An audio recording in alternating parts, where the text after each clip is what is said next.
হঠাতে যেন স্তব্ধ হৈ পৰিলে সমগ্ৰ অসম। অসমীয়াৰ হিয়াৰ আমঠুগৰাকীক হেৰুৱাই মৰ্মাহত সকলো। দেৰগাঁৱতো পৰিলক্ষিত হ'ল শোকৰ বন্যা বোৱা। শ্ৰদ্ধাঞ্জলি জনোৱা হৈছে দেৰগাঁৱত হাজাৰ হাজাৰ ৰাইজ ইয়াতে সমবেত হৈছে। আচলতে আজিৰ দিনটোত ক'বলৈ ভাষা নাইকিয়া হৈছে। অসমীয়াৰ হিয়াৰ আমঠু ভূপেন দাৰ পিছতেই জুবিন গাৰ্গৰ যিটো স্থান, সেই স্থান আজি ৰিক্ত হৈ গ'ল। অসমীয়াৰ হিয়াৰ আমঠু জুবিন গাৰ্গ আচলতে মৃত্যুৱে হ'ল নে অপমৃত্যু হ'ল মই ক'ব পৰা নাই। খেয়ালি মনৰ মানুহ খেয়ালি মনেৰে গুচি গ'ল, অসমীয়াক কন্দুৱাই গুচি গ'ল।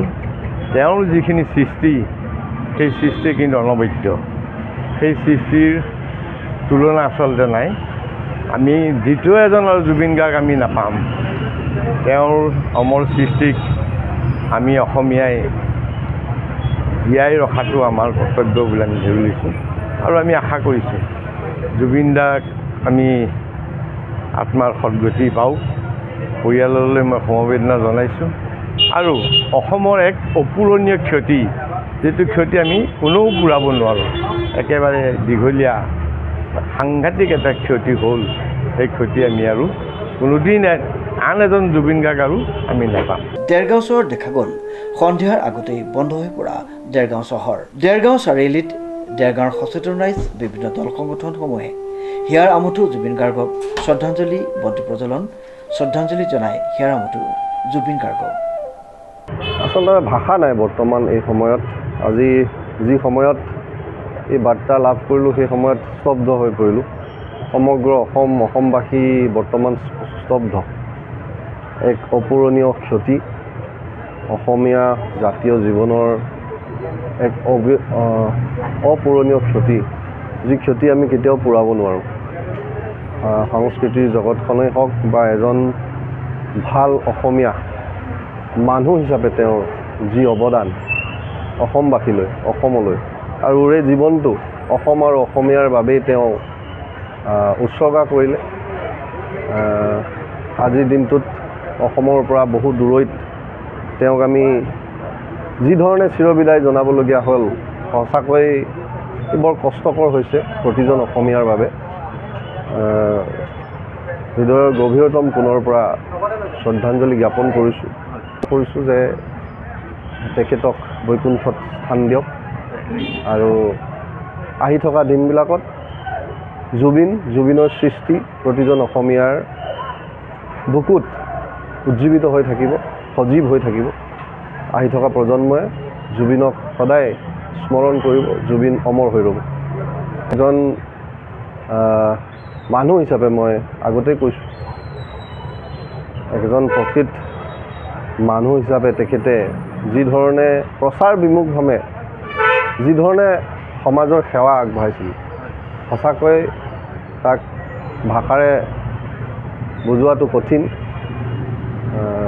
প্ৰচাৰ বিমুখভাৱে তেওঁ অসমৰ এনে বহু ব্যক্তিক তেওঁ সহায়ৰ হাত আগবঢ়াইছিল, যিসকল ব্যক্তি আজি তেওঁলোকে হয়তো এনে অনুভৱ হৈছে যে তেওঁলোক অভিভাৱকহীন হৈ পৰিছে। অসমে সঁচাকৈ এক মহান আত্মা, এক মহান বিৰল ব্যক্তিত্ব আমাৰ মাজৰ পৰা আমি হেৰুৱাইছোঁ। লোকে লোকাৰণ্য হৈ পৰিল দেৰগাঁও চাৰিআলি। জুবিন গাৰ্গ অসম জাতীয়তাবাদী যুৱ ছাত্ৰ পৰিষদৰ এজন সদস্য আছিলে। আমি গৌৰৱান্বিত কৰিছিলোঁ, কাৰণ তেওঁ যুৱ ছাত্ৰ পৰিষদৰ এজন সদস্য আছিলে। আজি বৰ দুখ পাইছোঁ, তেওঁ যেন জুবিন গাৰ্গ যেন আমাৰ মাজৰ পৰা হেৰাই গ'লেই কথাটো আমি মানি ল'ব পৰা নাই এই মুহূৰ্তলৈকে। আৰু তেওঁ যোনটো মানে সমাজৰ বাবে যোনখিনি কাম কৰি গৈছিল, ভূপেন হাজৰিকাৰ গানৰ কলি এটা আছিল মানুহে মানুহৰ বাবে। প্ৰকৃততে জুবিন গাৰ্গে মানুহৰ বাবে, তেওঁ সমাজৰ বাবে কাম কৰি গৈছিল। এই গানৰ কলিটোৱে তেওঁক আজি আমি মনত পেলাইছোঁ আৰু তেওঁ য'তেই নাথাকক জুবিন গাৰ্গ সদায় অমৰ হ'ব বুলি আমি আশীৰ্বাদ কৰিছোঁ আৰু তেওঁ আত্মাৰ সদগতি লাভ কৰক, তাৰে আমি প্ৰাৰ্থনা কৰিছোঁ। ক'বলৈ যেন একো শব্দই নাই।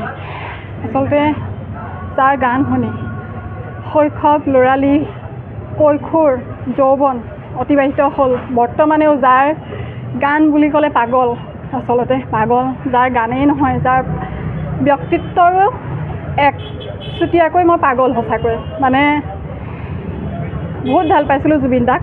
আৰু 2017 চনত এটা অনুষ্ঠানত যেতিয়া জুবিন দা দেৰগাঁৱলৈ আহিছে বুলি গম পাইছিলোঁ, ঢাপলি মেলি আহিছিলোঁ। কিন্তু জুবিন দাক ওচৰৰ পৰা দেখাটো বাদেই ৰাইজৰ যি উপস্থিতি তাৰ বাবে মই ৰাস্তাটো ইপাৰ হ'বলৈকে নাপালোঁ। কিন্তু তেতিয়াই ভাবিছিলোঁ যে জুবিন দাক মই মৰাৰ আগত এবাৰ হ'লেও লগ কৰিম। তাৰপিছত ঠিক আজিৰ পৰা 2 মাহো হোৱা নাই, 27 জুলাই তাৰিখে গুৱাহাটীত মহাৰাষ্ট্ৰৰ ৰিচেল.in নামৰ এটা কোম্পানীৰ তৰফৰ পৰা হোটেল পেলেচিয়ত এটা অনুষ্ঠানৰ আয়োজন হৈছিলে। তাত নৰ্থ ইষ্টৰ বিভিন্নজনক তেওঁলোকৰ বিভিন্ন ব্যৱসায়ৰ ক্ষেত্ৰত আচলতে এৱাৰ্ড দিয়া হৈছিলে।